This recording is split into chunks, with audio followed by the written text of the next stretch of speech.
Senior صحافی اور تجزیہ کار سہیل وڑیچ کے مطابق نئے الیکشن کے ساتھ ہی نئی بساط بچھنے والی ہے۔ نئے مورے سامنے آنے والے ہیں۔ معاشی ایجنڈا پہلے سے تیار ہے۔ سرکار کے زیر انتظام تمام بیمار اداروں اور کارپوریشنز کو پرائیویٹائز کر دیا جائے گا۔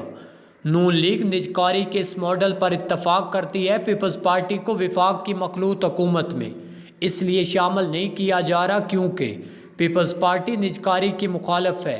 اس کا معاشی ماڈل مختلف ہے۔ نئی حکومت کے آنے سے پہلے یہ طے کر لیا گیا ہے کہ 4 بڑے شعبے ملک کو ترقی کی اگلی منازل تک پہنچائیں گے۔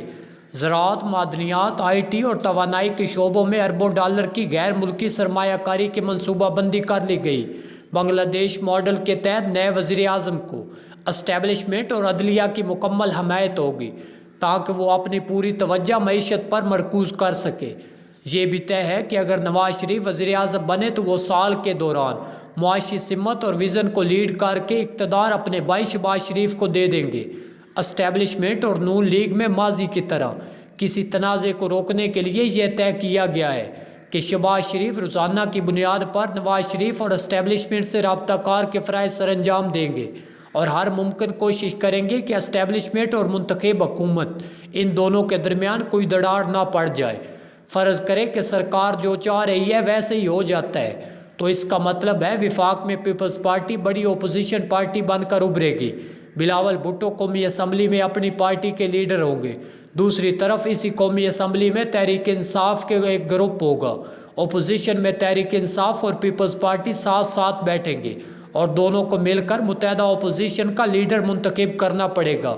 ممکنہ طور پر تحریک انصاف کی نشستیں پیپلز پارٹی سے زیادہ ہوں گی، لہٰذا پیپلز پارٹی کو متحدہ اپوزیشن کے لیڈر کے طور پر تحریک انصاف کے لیڈر کو ماننا ہوگا۔ پیپلز پارٹی کے ساتھ غیر رسمی اتحاد کر کے تحریک انصاف کو اپنا لیڈر بنانا پڑے گا۔ دوسری طرف بلاول بھٹو تحریک انصاف کے ساتھ نرم سلوک کی جو بات کر رہے ہیں، شاید ان کے مد نظر بھی مستقبل کی سیاست ہے جس میں دونوں متحارب گروپوں کو نون لیگ کے خلاف اکٹھی سیاست کرنا پڑے گی۔ اگر بنگلہ دیش ماڈل واقعی پاکستان آ گیا تو اس کا مطلب یہ ہوگا کہ نئی معاشی پالیسیوں کی مخالفت کرنے والوں سے سختی سے نمٹا جائے گا۔ اسٹیل ملز، پی آئی اے اور دوسرے بہت سے اداروں کی نجکاری سے حکومتیں 2 وجہ سے ڈر گئی تھی۔ ایک یہ کہ لوگ بے روزگار ہوں گے اور دوسری یہ کہ مسلسل احتجاجی مظاہرے ہوں گے۔ موجودہ نظام کے آنے کے بعد سے یہ طے کیا گیا ہے کہ ڈاکٹر ہو، کلرک ہو یا مزدور، انہیں بلا جواز مظاہرے نہیں کرنے دیے جائیں گے۔ اسٹیبلشمنٹ میں یہ واضح سوچ ہے کہ معاشی راستے میں آنے والی ہر رکاوٹ کو ریاست فرض سمجھ کر دور کرے گی۔ اسٹیبلشمنٹ میں ماضی کی یہ سوچ پائی جاتی تھی کہ حکومتوں کو کمزور رکھا جائے، لیکن اس بار اسٹیبلشمنٹ یہ چاہتی ہے کہ مضبوط حکومت ہو تاکہ وہ بڑے فیصلے کر سکے۔ لہٰذا اسٹیبلشمنٹ کی خواہش ہے کہ نواز شریف سادہ اکثریت حاصل کر کے آسانی سے حکومت بنا لے اور اسے اتحادی جماعتوں کی بیساکھیوں کی مدد نہ لینی پڑے۔ سیاسی حلقوں میں اکثر یہ سوال پوچھا جاتا ہے کہ اب جب سارے گیند نواز شریف کی ٹوکری میں ڈالے جا رہے ہیں تو اسٹیبلشمنٹ کے دوسرے لاڈلے جہانگیر ترین اور علیم خان کو کیا ملے گا؟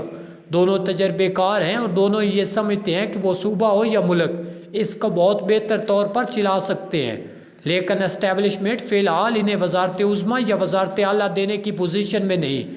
البتہ جہانگیر ترین اور علیم خان کو جو جیتا وہ وزارت لے گا یا باقی گورنرشپ کے ذریعے اکاموڈیٹ ہو جائے گا۔ بنگلہ دیش جیسا ماڈل معاشی ترقی کے لیے تو اچھا ثابت ہو سکتا ہے مگر پاکستان کی ہمہ رنگ سیاست کے لیے زہر قاتل ہوگا۔ بنگلہ دیش میں حسینہ واجد نے خالدہ ضیاء کے ہزاروں کارکنوں کو گرفتار کر رکھے، نہ عدلیہ نے ریلیف ان کو دیا اور نہ اسٹیبلشمنٹ بولی۔ یک طرفہ انتخابات ہوئے اور حسینہ واجد جیت گئی۔ پاکستان بنگلہ دیش کی طرح جست واحد نہیں، یہاں 4 قومیں، کئی مذاہب اور مختلف مکاتب فکر کے لوگ آباد ہیں، لہٰذا قدرتی طور پر یہاں ہر دور میں اپوزیشن رہی ہے۔ کبھی بلوچستان میں شورش اٹھتی ہے تو ماضی میں پختون پاکستان سے شکوہ کناں رہتے تھے۔ ایک دور میں سندھ احساس محرومی کا شکار تھا تو آج کل پنجاب میں مایوسی ہے۔ ہماری طرح کی بکھری ہوئی قوم کو دباؤ یا ڈنڈے سے اکٹھا رکھنے یا اپنے فیصلے منوانے سے مسائل حل نہیں ہوتے، بلکہ وہی مسائل اور بگڑ جاتے ہیں۔ کالا باغ ڈیم اور خیبر پختونخوا کے نام کا فیصلہ صلح صفائی اور افہام و تفہیم سے ہوا۔